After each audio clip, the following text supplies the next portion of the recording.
En el nombre del Padre, y del Hijo, y del Espíritu Santo. Amén. Bienvenidos, queridos amigos, a La Fe Cristiana, un informativo teológico de hora 60, las 3:30 de la tarde en San Isidro, provincia de Buenos Aires, y en todo el país, en la República Argentina. Hoy con un nuevo alumno, lo tenemos a Marcos en los controles, porque Mariano Reino está de viaje. Marcos, buenas tardes, ¿cómo estás? Bien, todo muy bien, Juan María. Y bueno, espero estar a la altura de Mariano Reino, supliéndolo aquí. Muy bien. Vos sabés que la consigna es si hay algún tema que vale la pena explicar de vuelta, no se entiende mucho, o en fin, quizás yo te pregunte también si hay algún tema que te parece que vale la pena que se explique mejor. En fin, después intentaré a ver si lo conseguimos, ¿no? Pero Voy a estar atento. qué bueno. Bueno, pero hoy además te toca o nos toca un tema interesantísimo. Ya en nuestro octavo programa vamos a hablar de nuestro Señor Jesucristo, Él que es verdadero Dios y verdadero hombre, ¿no? Jesucristo, una sola persona, la persona del Verbo. Vamos a hablar de la unión hipostática, la unión justamente en la persona del Verbo.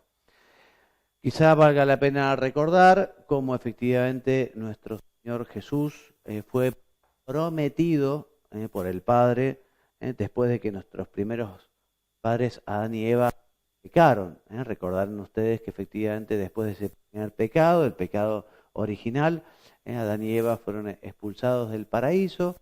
Con el pecado original lo veíamos también nuestra charla pasada, entra la muerte en el mundo, entra el pecado del mundo, hay un gran desorden en el mundo, un gran desorden en las personas, ¿no? Pero cuando fueron desterrados, Dios allí mismo les dice, ¿no? Pondré enemistad, le dice a la serpiente, en fin, al tentador, pondré enemistad entre ti y la mujer, entre su linaje y tu linaje, y él te pisará la cabeza mientras acecharás tú su calcañar. Esto es lo que se llama el protoevangelio, el primer evangelio, la narración, este versículo del libro del Génesis, ¿no? Que ya anuncia la buena nueva, ¿no? La salvación del Señor. Es una oportunidad la que se nos brinda ahora también de volver a agradecer al Señor, porque Dios no tenía obligación no solo de salvarnos, de redimirnos, no tenía ninguna obligación ni de crear nada, ni de crear a nadie. En fin, estamos ahora en un tiempo pascual, reviviendo la alegría de Cristo resucitado, Cristo que padeció, murió, pero resucitó, ¿no? Y además nos abrió estas puertas del cielo para que todos podamos tener esta bienaventuranza eterna. Bueno, entonces, en en el camino de Jesús pasaron más de un año, quizás de dos, ¿no? Pasó mucho tiempo. Dios fue preparando a la humanidad, quiso preparar a un pueblo que es el pueblo elegido, ¿no? Con él tuvo una alianza muy particular, tú serás mi pueblo, yo seré tu Dios, ¿no? Y así, en fin, los profetas iban recordando esa alianza, esa promesa de que efectivamente iba a venir el Mesías, el Emanuel, el esperado, ¿no? El deseado, el unigénito. Entonces todo esto es como preparación y figura de aquella nueva y perfecta alianza que había de cumplirse con Cristo, ¿no? O sea, esa alianza que hubo con Abraham, esa alianza que hubo con Moisés, esa alianza que se fue renovando a través del tiempo, con los patriarcas, con los profetas, todo para preparar la nueva alianza. Bien, entonces, ¿cuál es el motivo de la encarnación? ¿Cuál es el motivo por el que Dios se hace hombre? ¿Por qué se hace hombre? ¿Cuál es su origen? Bueno, Jesucristo, Dios se hace hombre por amor a los hombres, ¿no? Y San Juan, en su primera carta, nos dice que en esto se manifestó el amor, que Dios nos tiene, en que Dios envió al mundo a su Hijo único para que vivamos por medio de Él. O sea, el Hijo de Dios nos devolvió la vida sobrenatural. Estábamos muertos al pecado y ahora recuperamos la vida. Entonces, esta encarnación es la demostración por excelencia, por decirlo de alguna manera, ese amor que Dios tiene a los hombres, ¿no? y que, decíamos también recién, es bueno recordar y es bueno ser agradecidos, ¿no?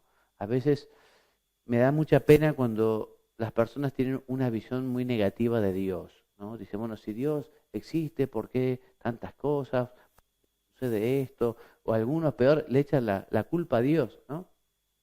Y la verdad que me da una pena enorme porque Dios es un Padre, Dios está cerca, Dios nos quiere, Dios nos cuida y efectivamente la vida a veces es compleja y en la vida se presentan problemas y calamidades, pero en fin, lo que uno tiene que hacer es tener una gran confianza en que Dios a uno no lo deja solo, que le va a dar la fuerza, que nunca uno va a tener una prueba más fuerte de lo que uno puede soportar. Dios nunca va a poner un peso que no podamos llevar.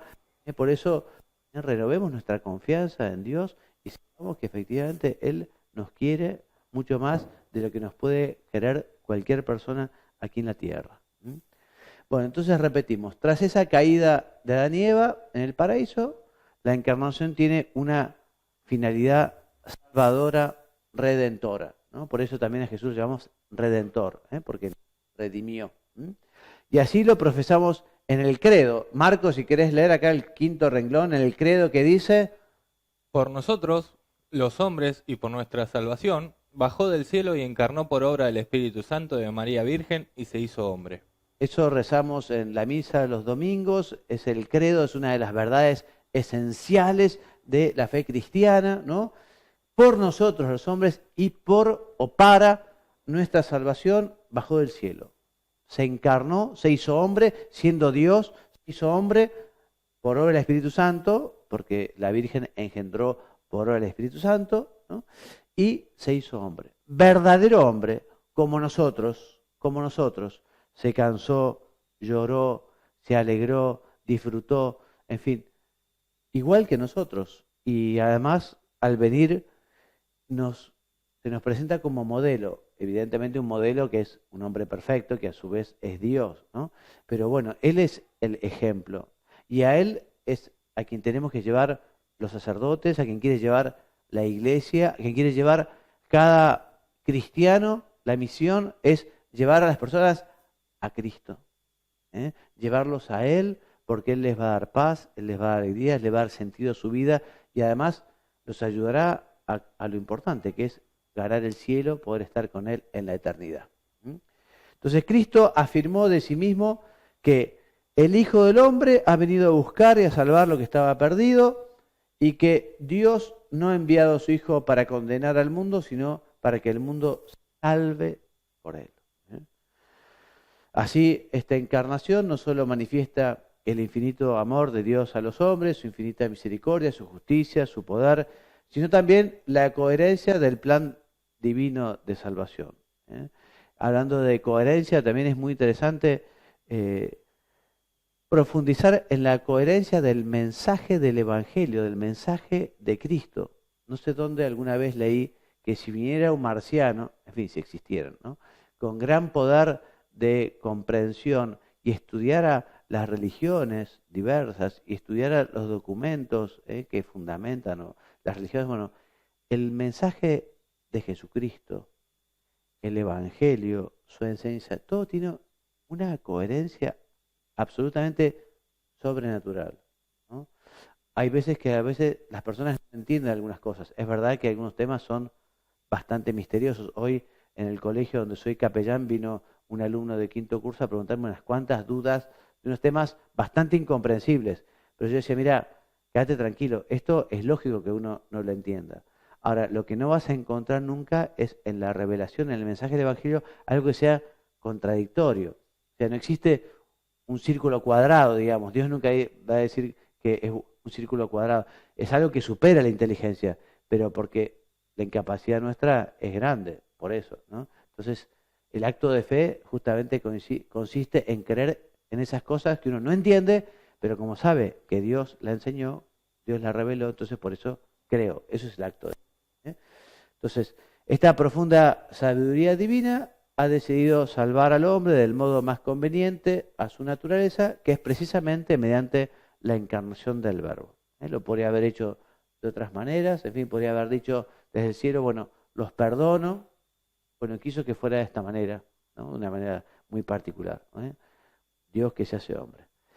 Jesucristo, el Verbo encarnado, segunda persona de la Santísima Trinidad, no es un mito, no es una idea abstracta cualquiera, es un hombre que vivió y que vive además, porque Cristo vive hoy, ¿eh? Vivió en un contexto concreto, murió, resucitó, es de los temas que están más probados en la historia de la humanidad, ¿no?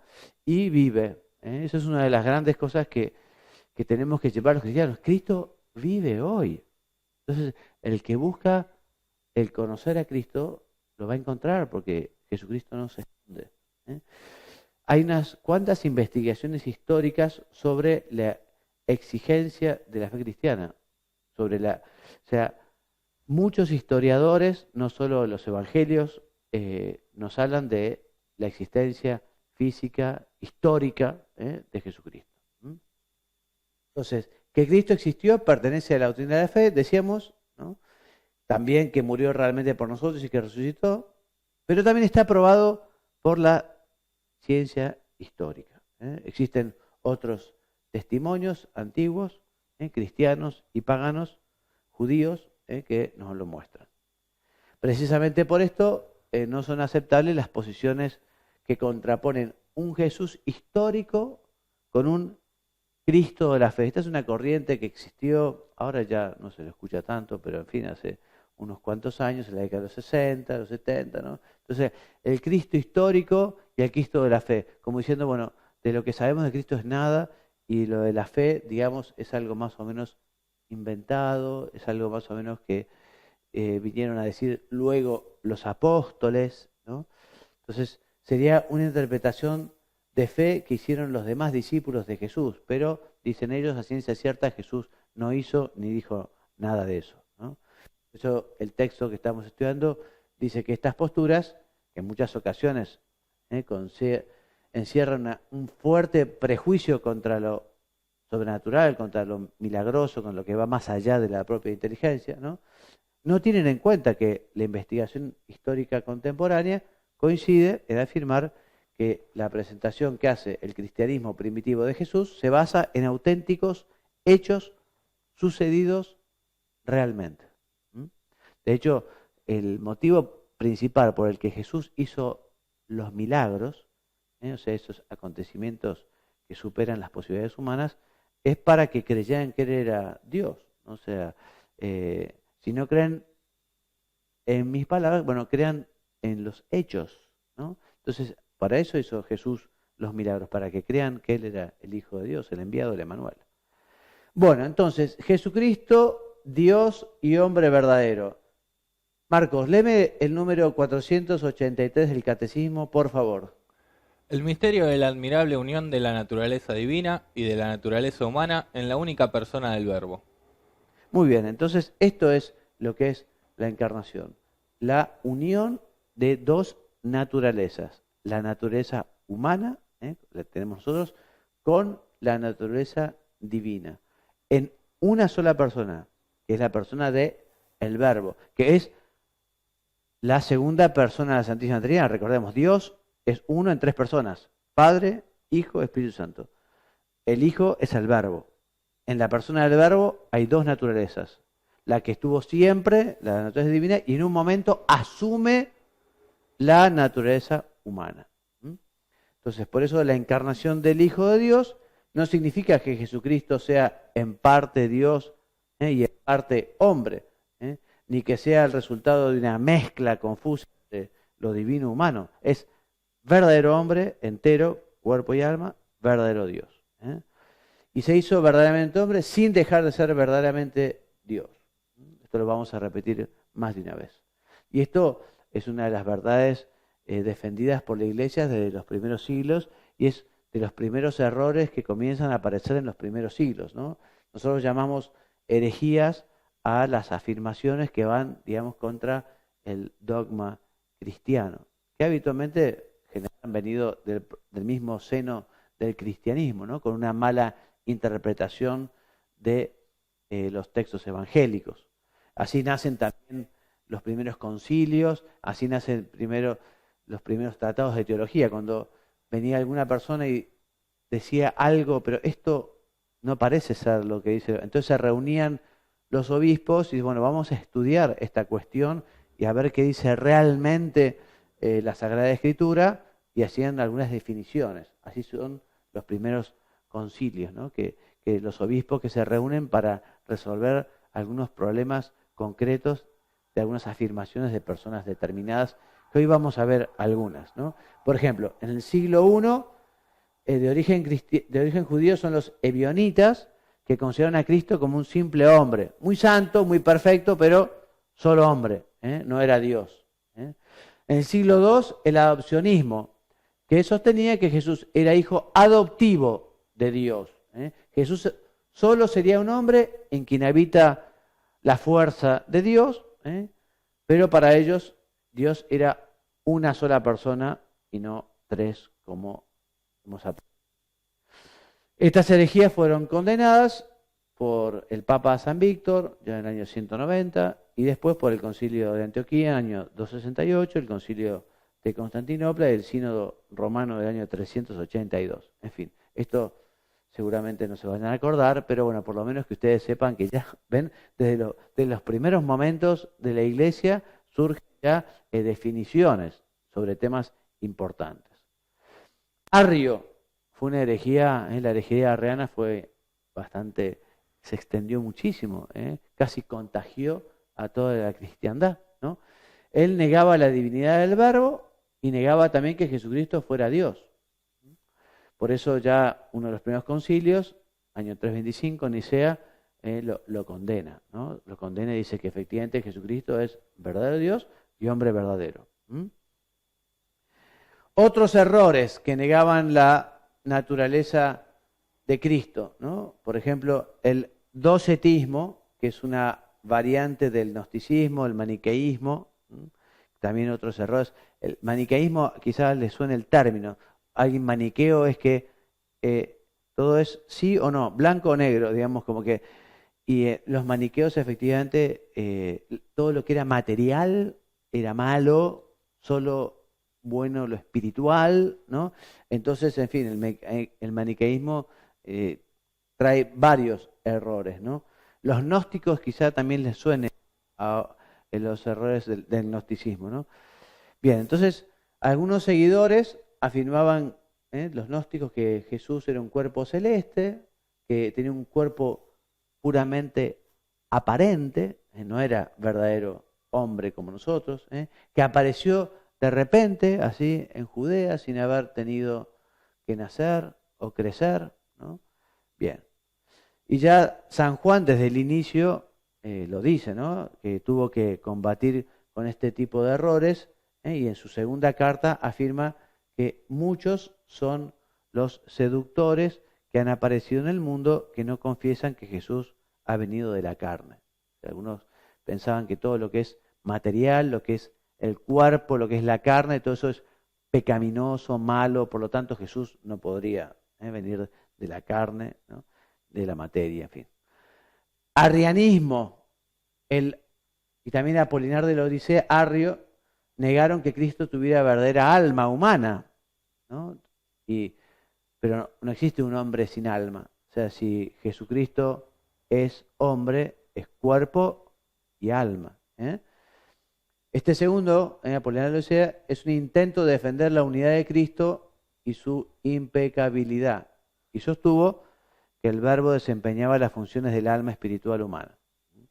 Bueno, esta doctrina supone negar la verdadera humanidad de Cristo. Bueno, y este error también fue condenado por un concilio en el año 382, el primer concilio que se realizó primero en Constantinopla y en Sínodo Romano en ese año. Bueno, entonces, la unión hipostática es la unión en la persona. La hipóstasis, en la persona. O sea que en la persona del Verbo se une la naturaleza humana y la naturaleza divina. Entonces, Nestorio, también un patriarca, o sea, un obispo importante, también viene a decir que en Cristo habría dos sujetos. O sea, una persona, un sujeto. El sujeto divino y el sujeto humano. Y también dirá que la Virgen sería la madre del sujeto humano, no del sujeto divino.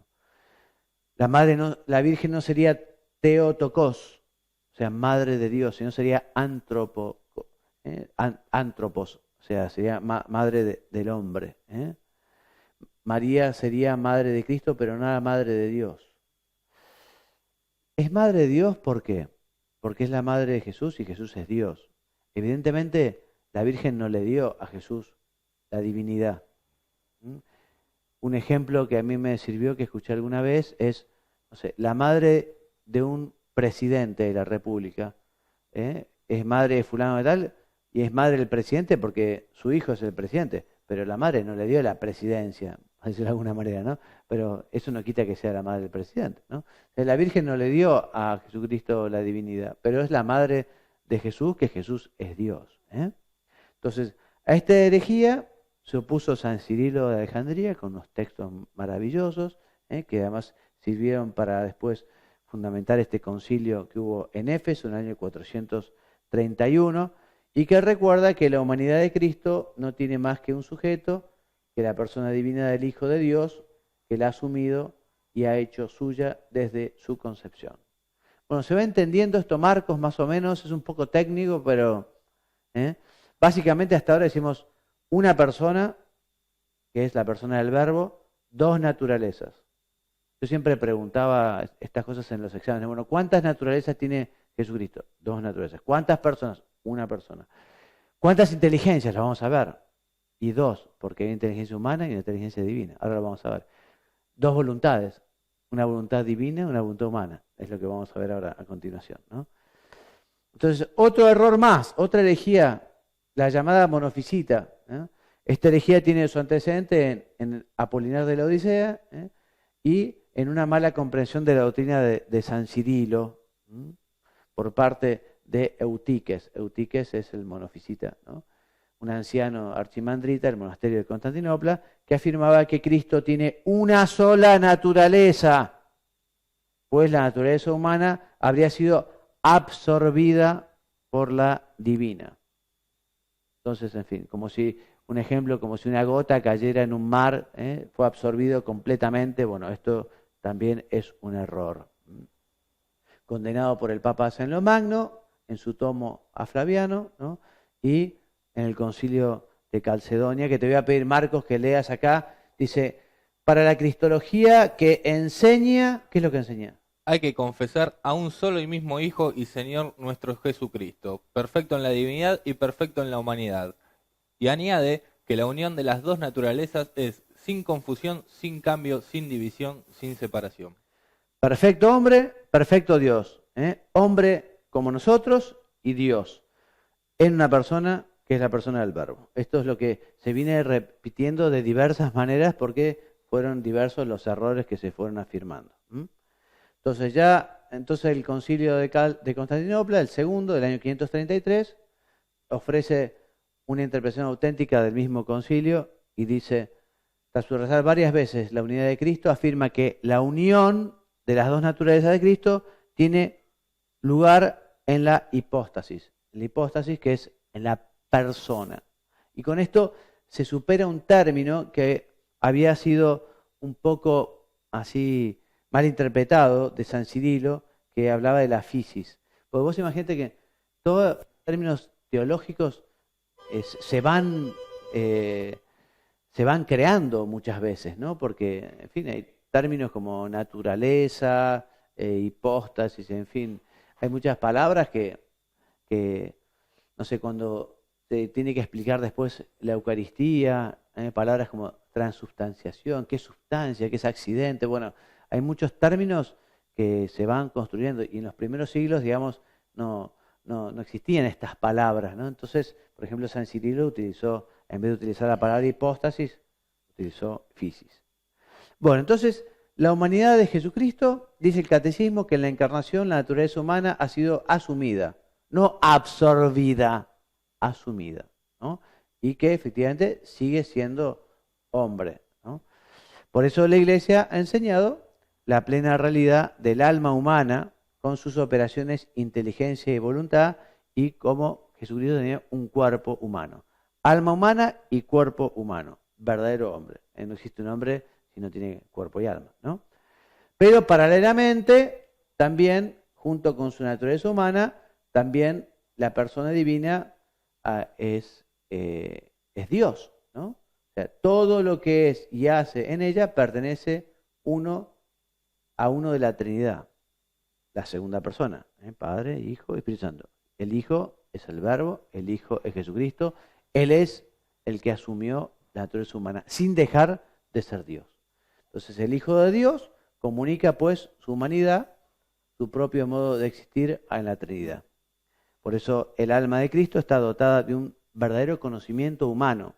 O sea, Jesucristo es Dios y tiene un conocimiento divino. Por lo tanto, está todo en presente, Dios conoce, Jesucristo con su conocimiento divino sabe todo, pero Jesucristo tuvo un conocimiento humano. Por eso aprendió las primeras oraciones de su mamá, la Virgen le fue enseñando las primeras oraciones, San José le enseñó al niño Dios a manejar la madera, si es que fue carpintero. O sea que Jesucristo tiene un conocimiento humano, además de su conocimiento divino. Por eso es muy bueno que nosotros recordemos esto. Cristo es hombre, o sea que Él nos comprende, está en nuestro pellejo, sabe lo que es el sufrimiento, sabe lo que es el dolor, sabe lo que es el dolor físico. Por eso comunicarse con nuestro Señor no debería ser tan difícil. Entonces, en cuanto a Cristo, en cuanto hombre, posee un conocimiento adquirido, ese que iba aprendiendo, que le iban enseñando, una ciencia infusa y una ciencia propia de los bienaventurados. En fin, pero esto no lo vamos a explicar y vamos a avanzar un poco más. Entonces, la Iglesia confesó en uno de los concilios importantes que Cristo también tiene dos voluntades, o sea, tiene dos inteligencias, inteligencia humana, inteligencia divina, y dos voluntades. Una voluntad divina y una voluntad humana. Evidentemente, y esto también la Iglesia le enseña, que la voluntad humana de Jesús siempre estuvo alineada, digamos, siempre siguió o acompañó la voluntad divina, ¿no? Él, como hombre, quiso también, en fin, cumplir la voluntad del Padre. Nosotros, cuando Dios nos llama, nos pide, uno muchas veces tiene que tomar la decisión. En el Evangelio tenemos varios ejemplos, incluso el famoso joven rico, Jesús lo llamó, vení, seguime, no se animó, ¿no? O sea, bueno, Jesús como hombre también tenía un llamado, una vocación, y él aceptó efectivamente la voluntad del Padre. Entonces, por eso decimos, la voluntad humana de Cristo sigue a su voluntad divina, estando subordinada a esta voluntad omnipotente. Entonces, en Cristo hay dos operaciones: las operaciones divinas procedentes de su naturaleza divina y las operaciones humanas procedentes de la naturaleza humana. Algo importante, vos, Marcos, me contabas que también estuviste relacionado con los evangélicos, ¿no? Y hay muchos que no aceptan las imágenes, ¿no? Así es. Hay muchos que no aceptan, porque hay una interpretación a veces de los evangélicos que uno adora las imágenes. Y no, los católicos no adoramos las imágenes, no adoramos, digamos, esa pieza de yeso o de madera o una estampa, digamos, es como un novio tiene la foto de su novia, pero no, lo que le gusta no es el papel, lo que le gusta es el recuerdo que le trae la foto de su novia, recordarla y decir, bueno, yo voy a trabajar por este ideal que tengo, que es mi noviazgo, o por mi mujer, o por mis hijos. En fin, para nosotros las imágenes son un camino que nos une, digamos, a la divinidad, ¿no? Por eso dice aquí, pueden ser veneradas porque el creyente que venera su imagen, venera la persona representada en ella. Bien. ¿Qué decir del alma de Cristo? Entonces, el alma de Cristo, al no ser divina, pues es hombre, tiene cuerpo y alma, volvemos a repetir. Fue perfeccionada como las almas de los demás hombres mediante la gracia. Hemos hablado de gracia, ¿se acuerdan?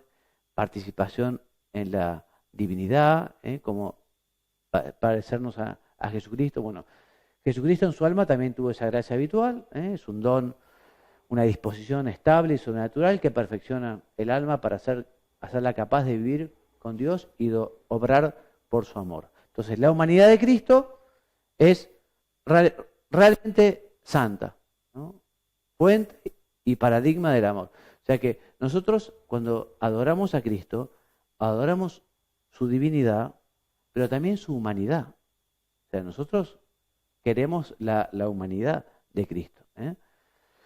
Y respecto del alma de Cristo, decimos que también ha sido elevada a la mayor unión con la divinidad, en fin, con la persona del Verbo, que puede ser elevada criatura alguna. Entonces, repitiendo lo que venimos diciendo, esta unión de la naturaleza humana con la naturaleza divina es en la persona del Verbo y se llama unión hipostática. Unión hipostática, ¿no? Bueno, también Jesucristo tuvo gracias y dones. Todos los hombres hemos recibido y Dios nos da unas gracias. También tenemos esos dones del Espíritu Santo que nos da el Señor. Bueno, también Jesucristo como hombre tuvo esas gracias y esos dones en atención a su dignidad de Hijo de Dios, pero también en atención a que Él es el nuevo Adán, cabeza de la iglesia. Otra cuestión, ¿no? Que Cristo, cabeza de la iglesia. ¿Por qué amamos la iglesia? La iglesia es una institución fundada por Jesucristo. No fue una buena idea de los apóstoles que dijeron, bueno, se fue Jesucristo, ¿qué hacemos? Y hagamos un club. Le ponemos como nombre iglesia y lo que hacemos es llevar, somos los fans de Jesús. Eso podría haber estado bien, pero no fue así. Jesucristo fue el que dijo, yo quiero una iglesia. Él fue quien llamó a sus apóstoles y Él fue quien les dio el mandato de llevar esta buena nueva de la salvación, este mensaje que nos trae. Y para ir terminando, hoy quizá un poco más rápido que lo habitual, una invitación a tener mucha devoción al corazón de Jesús, el corazón del Verbo encarnado.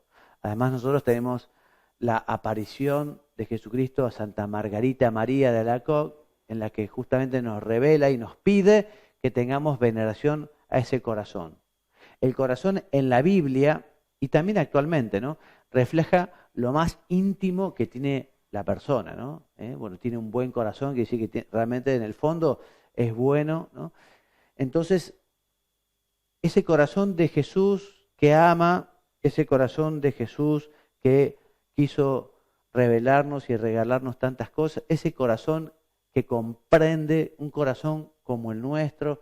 Bueno, qué importante es que aprovechemos y tengamos mucha devoción al Sagrado Corazón, ¿no? Y decirle, bueno, Sagrado Corazón de Jesús, ayúdame a tener un amor puro y limpio, ayúdame a buscar cosas que realmente construyan, realmente ayuden a los demás, me perfeccionen, me santifiquen.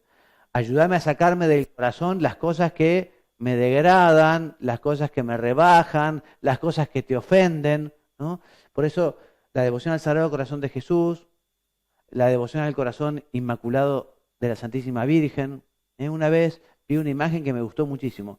La imagen del Sagrado Corazón de Jesús, la imagen del corazón de la Virgen y en el medio el corazón de uno, ¿no? O sea que bueno decir, bueno, ¿cómo me gustaría que mi corazón latiera en la misma sintonía que el Sagrado Corazón de Jesús y que el corazón sagradísimo de la Santísima Virgen, ¿no?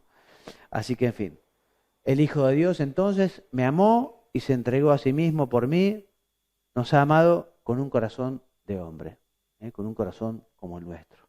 Por eso el Sagrado Corazón de Jesús es el símbolo por excelencia del amor con que ama continuamente al Eterno Padre y a todos los hombres. Bueno, y hasta aquí nuestro programa de hoy. Como bibliografía, como siempre, les recuerdo que hemos estado viendo el Catecismo de la Iglesia Católica, concretamente los números 422 a 483, de Benedicto XVI, de Joseph Ratzinger. Les recomiendo su libro Jesús de Nazaret, que es un libro precioso y muy profundo, y otras lecturas recomendadas, de Amato, Jesús del Señor, de Fernando Caris y Mateo Seco y Riestra, tres autores, El Misterio de Jesucristo, un libro muy profundo de teología, ¿no?, de cristología. Bueno, muchas gracias, Marcos, por el acompañamiento. Esperemos que Mariano esté volviendo bien. Se fue a hacer un viaje y regresará el día de mañana. Así que, en fin, si Dios quiere, la semana que viene. Nos encontramos nuevamente el jueves. Enviándoles la bendición. Que Dios los bendiga y los haga muy santos. Amén.